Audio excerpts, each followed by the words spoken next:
Hi, this is Grandpa from Grammy and Grandpa Read, and I'm very honored to read this book today. It is called Keepunumuk, Weeachumun's Thanksgiving Story, and it's by Daniel Greendeer, Anthony Perry, and Alexis Bunsen, illustrated by Gary Meeches Sr.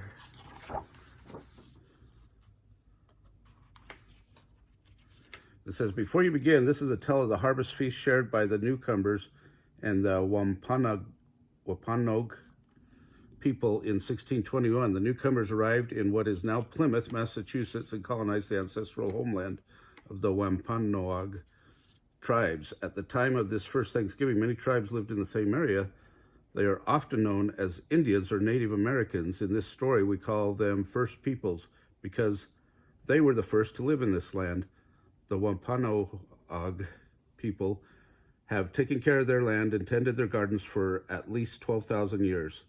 The Wampanoag people hunt, fish, and raise the three sisters, corn, beans, and squash. Over time, First Peoples developed deep knowledge about the ways that many plants, often called medicine, help bodies and minds stay healthy. So here we go. We're going to start the story. I love your garden this time of year, said Maple. Me too. What shall we pick for lunch? Newcomers asked. How about crab apples? Maple suggested. No, chokecherries, Quill shouted. Those are both good medicine, Newcomers said. Now, how about some Weeachumun as well? Yes, Maple replied. She is such a good big sister to beans and squash. The three sisters, they grow together, Quill added. You're right, they feed people all over Turtle Island, Newcomers said. And they have many stories to tell. Can you tell us a story, Quill asked. How about the time Weeachumun asked our Wampanoag ancestors to help the pilgrims? Newcomers replied. The first Thanksgiving, Maple asked.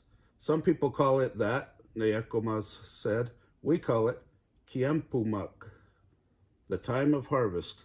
Here's what really happened.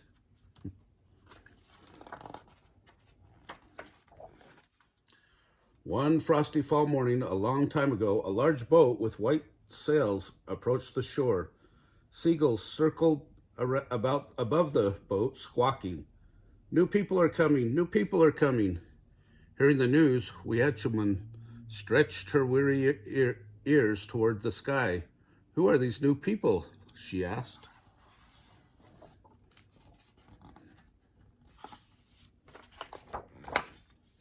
Two winters had passed since many of the first people who cared for Weeachumun passed on to the spirit world. Those who were not taken by sickness found new homes to ease their heavy hearts and rebuild their lives. Weeachumun feared this winter would be her last and called upon Fox for help. Fox looked up at Weeachumun. Should we trust these newcomers, he asked. Stay close and watch what they do, Weeachumun told Fox. Fall turned to winter. Weeachumun and the other plants fell asleep. Fox watched the newcomers come ashore. He watched as they made their way into the forest. He watched them enter an abandoned weetu. He watched them take a cooking pot and a basket of Weeachumun's seeds. Don't take us away, the seeds cried. We are waiting for the first people to come back in the spring to prepare our beds. We must grow first. But the newcomers could not hear the seeds. Their ears did not know the voices of the land. Fox watched the newcomers build homes on top of an empty village. He watched as they searched for food, but they could never find enough to eat. Many of the newcomers lost mothers, fathers, brothers, and sisters during the long, cold winter. The first peoples watched as well. News traveled fast among nearby tribes that newcomers had arrived. Nobody was sure what to make of them. For many years, others had traveled across the sea to hunt, fish, and trade. Some were friendly and some were not. These new people seemed different. They were here to stay. Winter turned into spring. The sun warmed the earth. The newcomers continued their search for food.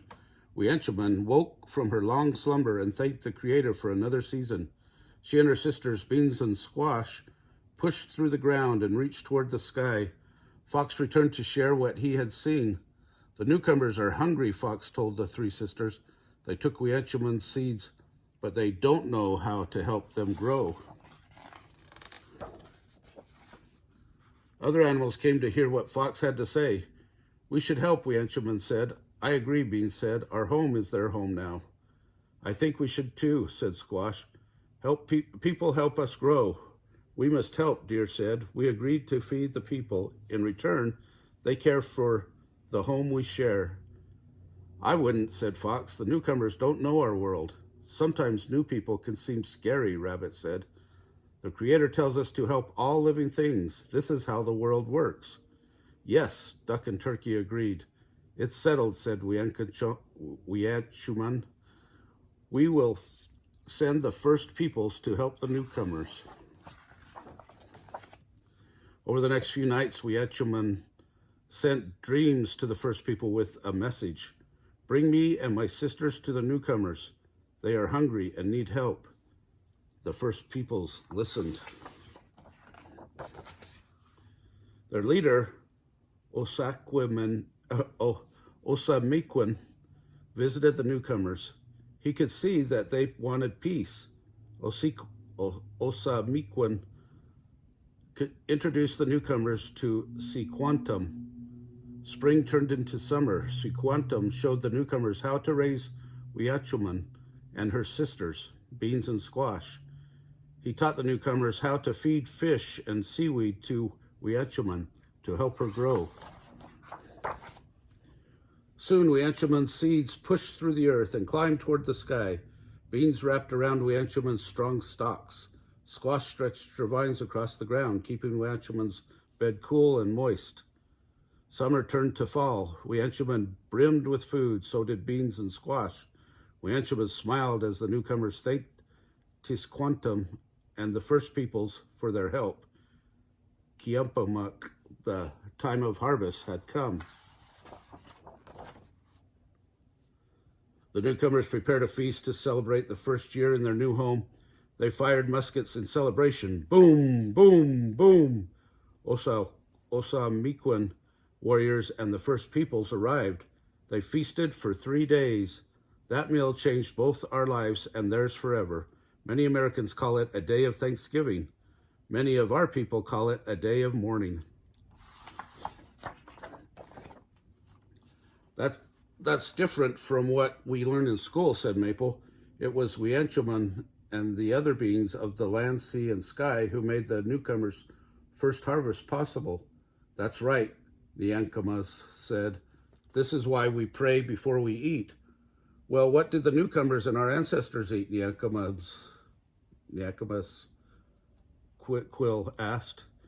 Many things. Succotash, duck, turkey, rabbit, deer, lobster, fish, pumpkins, cranberries, boiled bread, and nasump, newcomers said. All this talk about food is making me hungry, Maple said. Let's go make us some lunch then, newcomers laughed. And we'll enjoy every bite, said Quill. And then it talks about the Wampanoag tribes and their traditions and feasts and giving thanks. Anyway, hope that gives you maybe a little more perspective on the Thanksgiving holiday and what happened with that first Thanksgiving. Remember to subscribe to our channel, like our videos, and tell your friends, and watch the Thanksgiving playlist.